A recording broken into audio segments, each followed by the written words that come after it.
uma análise realmente crítica a respeito da condenação do Lula.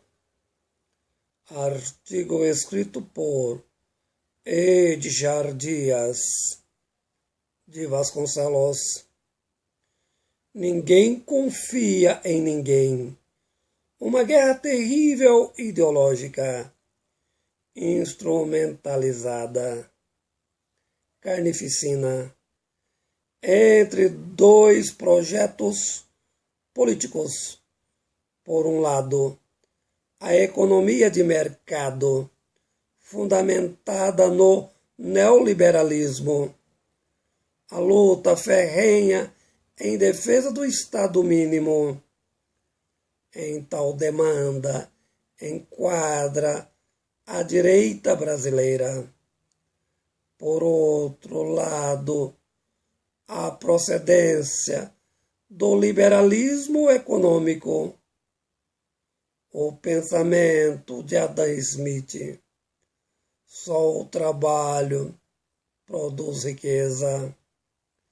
Não há especulação financeira financiada pelo Tesouro.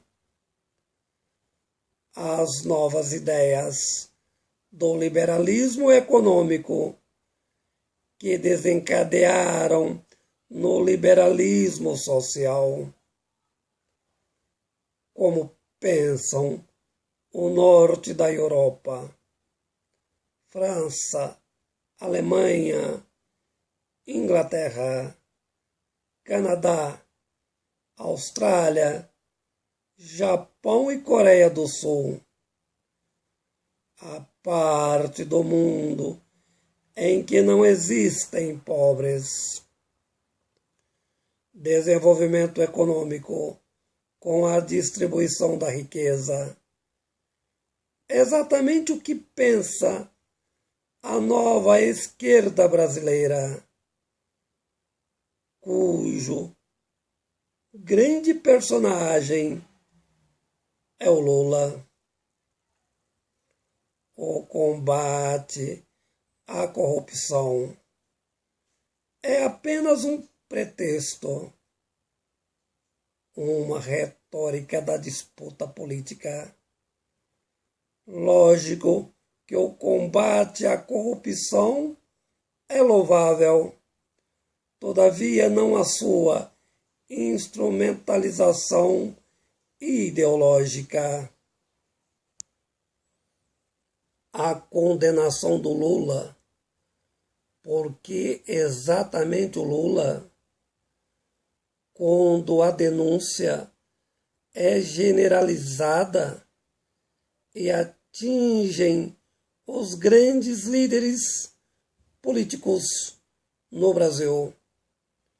Lula condenado por um apartamento que sequer é dele, por uma reforma em um sítio de um amigo, quando a corrupção no Brasil atingiu bilhões e bilhões de reais. Por essa lógica, se o Lula for de fato bandido, optaram pela condenação de um ladrão de galinha. Entretanto, o que está em jogo não é nada do que aparece nas falácias ideológicas.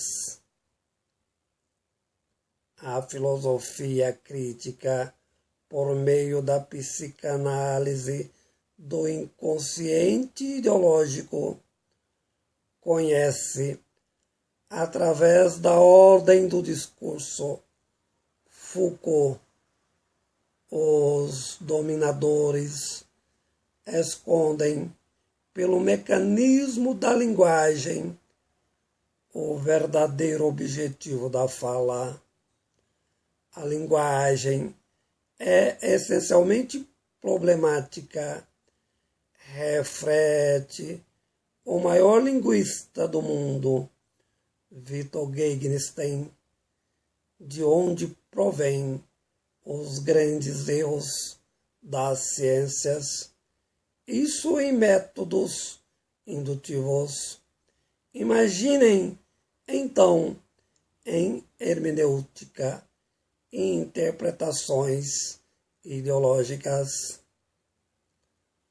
O homem contemporâneo é dissimulado, essencialmente enganador, faz recurso da moral para estabelecer a imoralidade, o uso do direito para impor a injustiça, o homem como produto do mundo da pós-verdade.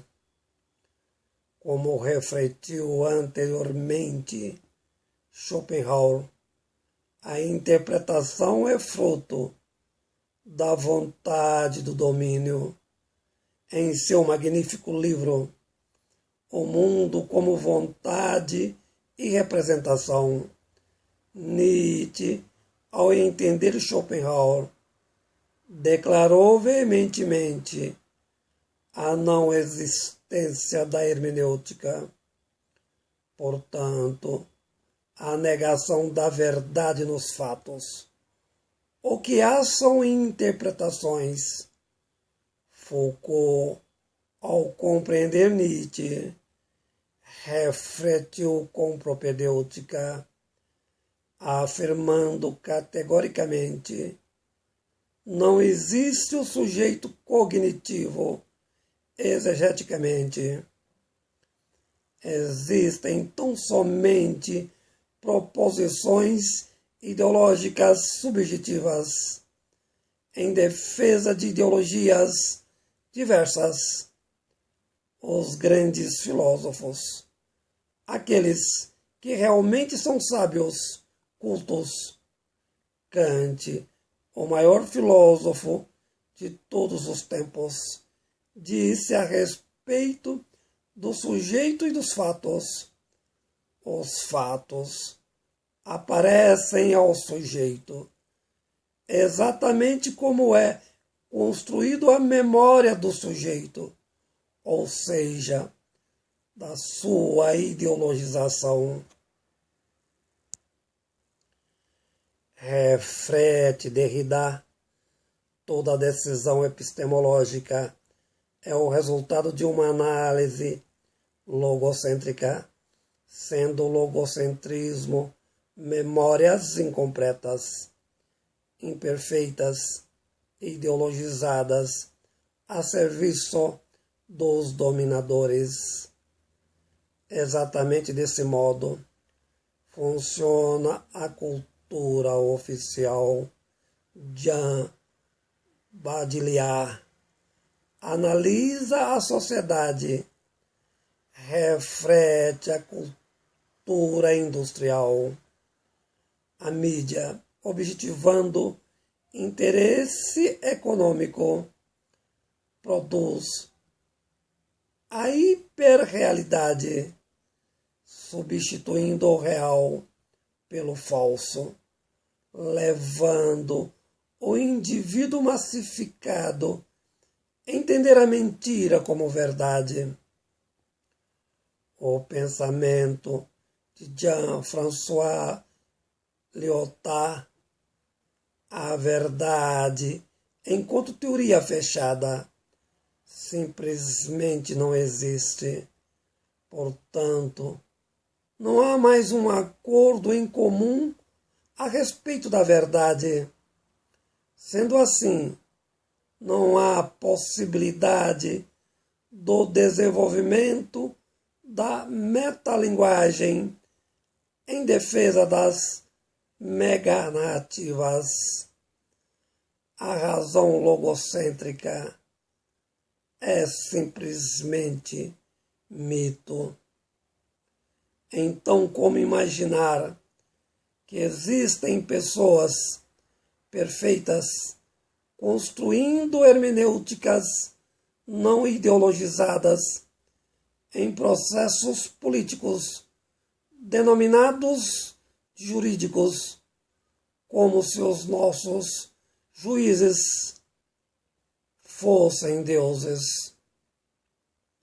Só uma mente ingênua acredita em tais proposições.